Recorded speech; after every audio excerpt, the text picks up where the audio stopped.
যে আমরা কি অত্যাচার সইব নাকি এই অত্যাচারের জামা পরিবর্তন করে নতুন কোন জামা গায়ে দেব, এটা আমাদের সিদ্ধান্ত নেওয়ার দরকার। লক্ষ লক্ষ লক্ষ লক্ষ জনতার মঞ্চ আলামিন সংস্থার তাফসীর মাহফিলের একজন মুফাসসির বাধ্য হয়ে ঢাকায় আটকা পড়ে গেছে।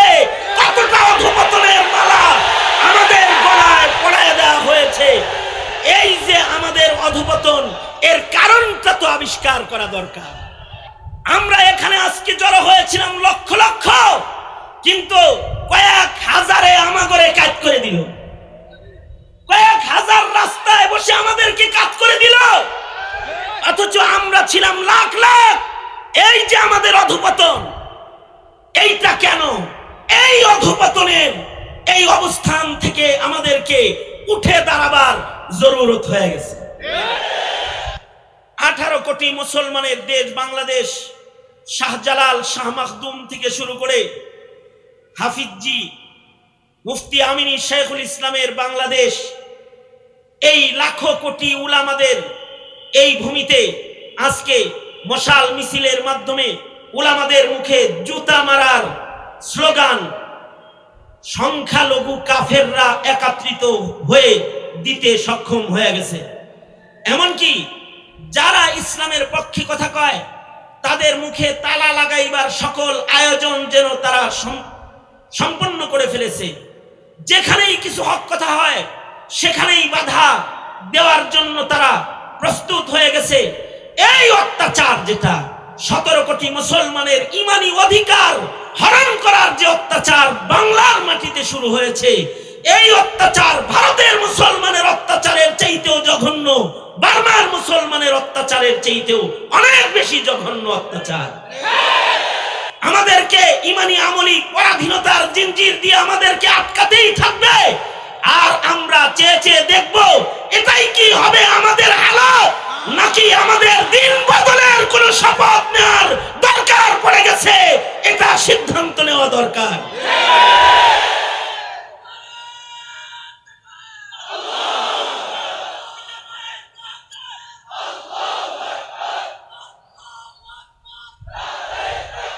আর একটা বিষয় হলো, এটা তো আমাদের হওয়া দরকার, আমাদের সিদ্ধান্ত যে আমরা কি অত্যাচার সইব নাকি এই অত্যাচারের জামা পরিবর্তন করে নতুন কোন জামা গায়ে দেব, এটা আমাদের সিদ্ধান্ত নেওয়ার দরকার।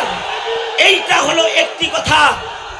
আর দ্বিতীয় নাম্বার আরেকটা কথা হলো, আমাদের এই জামা পরিবর্তনের জন্য শুধুই মাত্র আমাদের 2-4টি স্লোগান মিছিলই যথেষ্ট, নাকি আমাদের যোগ্যতা হাসিলেরও কোনো মেহনত করা দরকার? আমরা তো চিৎকার কম দিতেছি না, আমরা হুঙ্কারও কম দিচ্ছি না, আমরা ময়দানে মিছিলও কম করছি না, কিন্তু আমাদের মিছিলের তাসির কেন নষ্ট হয়ে গেল? আমাদের হুঙ্কারের তাসির কেন নষ্ট হয়ে গেল? আমাদের প্রভাব প্রতিপত্তি দিন দিন যে হ্রাস প্রাপ্ত হচ্ছে, এর কারণও তো ফাইন্ড আউট করা দরকার, এর কারণ আবিষ্কার করা দরকার। কারণ দুনিয়ার ইতিহাসে মুসলমানদের ইতিহাসে আল্লাহ তাআলা পৃথিবীর কোন মুসলিম মিল্লাতকেই তাদের কোয়ান্টিটির কারণে তাদেরকে বিজয় দান করেন নাই, অবশ্যই তাদের কোয়ালিটিগত যোগ্যতার কারণে আল্লাহ তাআলা কুদরতের হাতে বিজয়ের মালা মুসলমানদেরকে পরাইছে, কুদরতের হাতে পরাইছে।